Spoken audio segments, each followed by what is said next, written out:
Oi, eu sou a Maria e você está no Clube da Alvorada.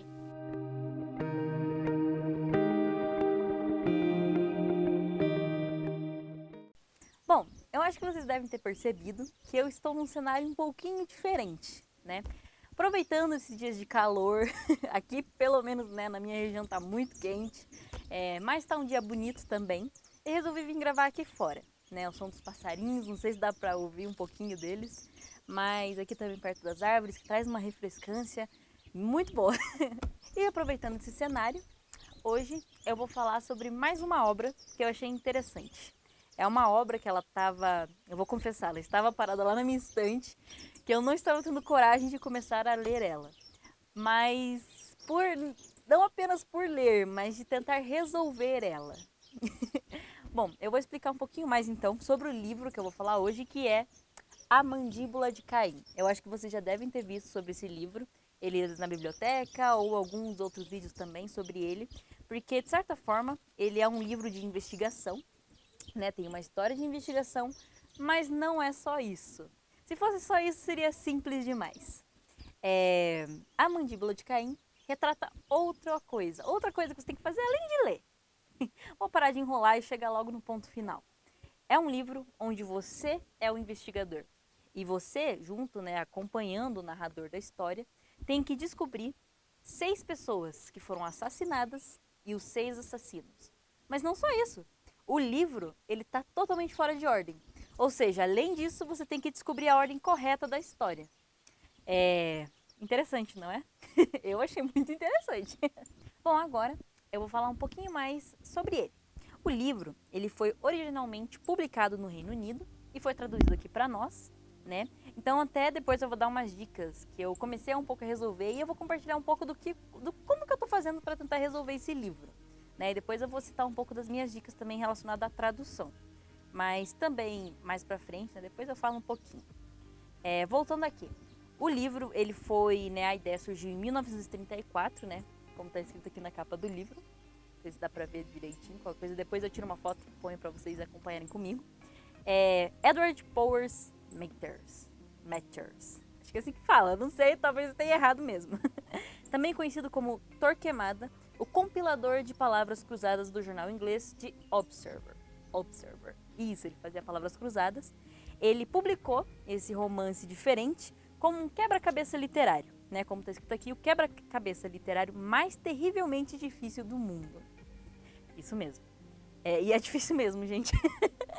Bom, depois de falar um pouquinho, não vou falar tanto também, depois se vocês quiserem ficarem mais curiosos para saber mais também sobre. Tem mais coisas sobre ele que dá para pesquisar na internet. Também na introdução do livro fala bastante sobre a obra. Não vou falar muito para vocês mesmos lerem. Mas enfim, eu comecei a ver, acho que semana passada comecei a resolver. E assim, desde semana passada até agora, acho que passou uma semana. Semana passada, né, Maria? Eu resolvi. Resolvi no caso não, né? Porque tudo aqui que eu fiz foi suposições, porque não tem como eu resolver nada ainda. Mas até a página 5 do livro. E o livro tem 100 páginas. 100 páginas? 100 páginas. Então, como que eu tô fazendo? Uma dica que eu tô usando pra mim é que assim, tudo eu anoto. Você viu um nome? Eu anoto. Nessa outra página, anota os nomes, anota os anos, para depois fazer qualquer coisa, uma cronologia das coisas, para você poder pegar. Eu percebi que tem que fazer pelo menos isso para poder ter uma noção de que ano que tá passando a história, que ano que aconteceram as coisas, e no geral de mais um pouco de coisa. Outra dica que eu falo aqui também, como esse livro foi traduzido, pode ser que eu estava até olhando um pouco nos fóruns da internet, né? Acho que tem alguns Reddit sobre as pessoas que estão tentando desvendar esse enigma, sobre que algumas traduções podem estar, talvez, traduzidas de uma outra maneira. Então, talvez você tenha que pegar um pouco da palavra original, né, em inglês, para você mesmo tentar traduzir de uma outra forma. Pelo que eu vi, aconteceram em alguns casos. Eu ainda não cheguei, porque como eu estou no começo do livro, mas pelos comentários que eu vi, pode ser que aconteçam isso no meio do caminho. Então, como eu já estou meio preparada, já sei que se surgir alguma dúvida, talvez eu vá atrás da palavra original também para dar uma olhadinha, né, no contexto da frase original. Outra coisa, eu uso bastante, eu até coloquei uns post-its com algumas coisas escritas de, como eu falei, dos anos, dos nomes, sublinhei algumas palavras também. E fora que Não pense que tudo está no livro. Na verdade é assim, você tem que pensar fora da caixa. Por exemplo, tem uma parte ali que eu estava vendo que ele citou uma frase que eu vi que era de um livro. Então eu tive que pesquisar na internet para ver de qual livro que era para poder entender o contexto que ele está falando da frase. Então não está tudo no livro, talvez você tenha que pesquisar afora. E também não só para essa parte de pesquisa. Eu, por exemplo, eu sei que eu não tenho um amplo dicionário de vocabulário ainda muito bem desenvolvido, né? Tem algumas palavras que eu não sei direito, né? Que tem uma fala... Puxa, não sei se o certo é falar uma fala antiga. Bom, uma fala mais... Depois eu vou achar o significado certinho. Mas uma fala que a gente não fala diariamente, né? São escritas... Minha nossa do céu, fugiu minha palavra. Mas eu vou pôr aqui escrito depois que eu coisa eu achar. Mas enfim... palavras que são difíceis, tem um significado que você não ouve todo dia. Então, para mim é um pouquinho difícil nessa parte, eu acho que para tentar desvendar o enigma, porque como o livro ele tem essa escrita assim, você, por exemplo, eu tenho que pesquisar o que significa alguma outra palavra. Deixa eu até pegar um exemplo aqui de uma anotação. Vamos lá. Tarará. Aqui. Empertigado, ressaqueada, palavras assim que tipo às vezes eu não sabia o significado, que eu tenho que ir atrás para ver. Tem algumas outras também agora, eu não vou achar nas minhas anotações aqui. Olha, eu não tô me achando nas minhas anotações, eu tenho que pôr uma dica para mim marcar melhor isso.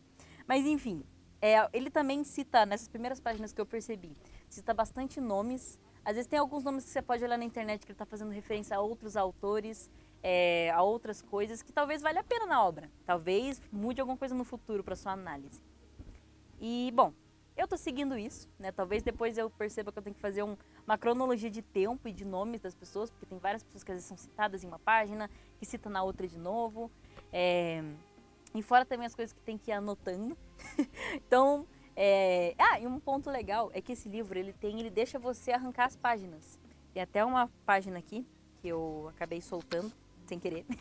Mas, ó, é um livro que é feito para destacar as páginas, porque você tem que arrumar a ordem. Então isso facilita na ajuda. Então, possivelmente, depois vai ter no meu quarto uma parede cheia de páginas coladas com fios e muitas coisas conectando para tentar resolver. Mas enfim, esse é o primeiro vídeo. Se vocês gostaram e têm interesse em saber como está a minha busca investigatória sobre a mandíbula de Caim, eu posso estar postando mais vídeos, né, de uma sequência, talvez para contar como é que tá no meio, como é que tá a minha parte enquanto eu tô tentando resolver, né, caso vocês fiquem curiosos. Talvez eu não possa dar muitos detalhes, porque também é legal que você se interesse e você investigue também.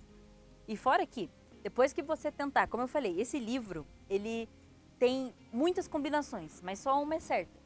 E quando você achar que fez o certo, você vai mandar para um endereço que está citado no livro, que eles vão falar para você, ó, se acertou ou se não acertou. Se você acertou, pelo que eu entendi, o seu nome vai parar no livro, né, como uma das pessoas que conseguiram resolver. Até agora, pelo menos eu não ouvi mais de ninguém, só 3 pessoas conseguiram solucionar esse mistério de uma forma correta. Então, também para não dar spoiler e para ser uma luta, uma corrida, né, de investigação para ver quem consegue resolver o livro, fica interessante também. Então eu não vou dar muitos spoilers, talvez nos próximos vídeos, se for fazer, né? Mas vou falar um pouco da minha experiência, algumas dicas também que eu achei que seriam interessantes, para passar para vocês também que tenham curiosidade em tentar resolver. Deixem nos comentários, né, o que vocês acharam do tema, se tem curiosidade nos próximos vídeos também, e se eu deveria fazer uma sequência, né, para continuar falando. E também, né, claro que eu sempre peço, deixem nos comentários recomendações de livros que vocês querem que eu fale, de filmes, séries, desenhos, até de jogos, talvez que sejam interessantes também. E fiquem à vontade. Mas bem, esse foi o vídeo, eu agradeço pela atenção de vocês e tchau!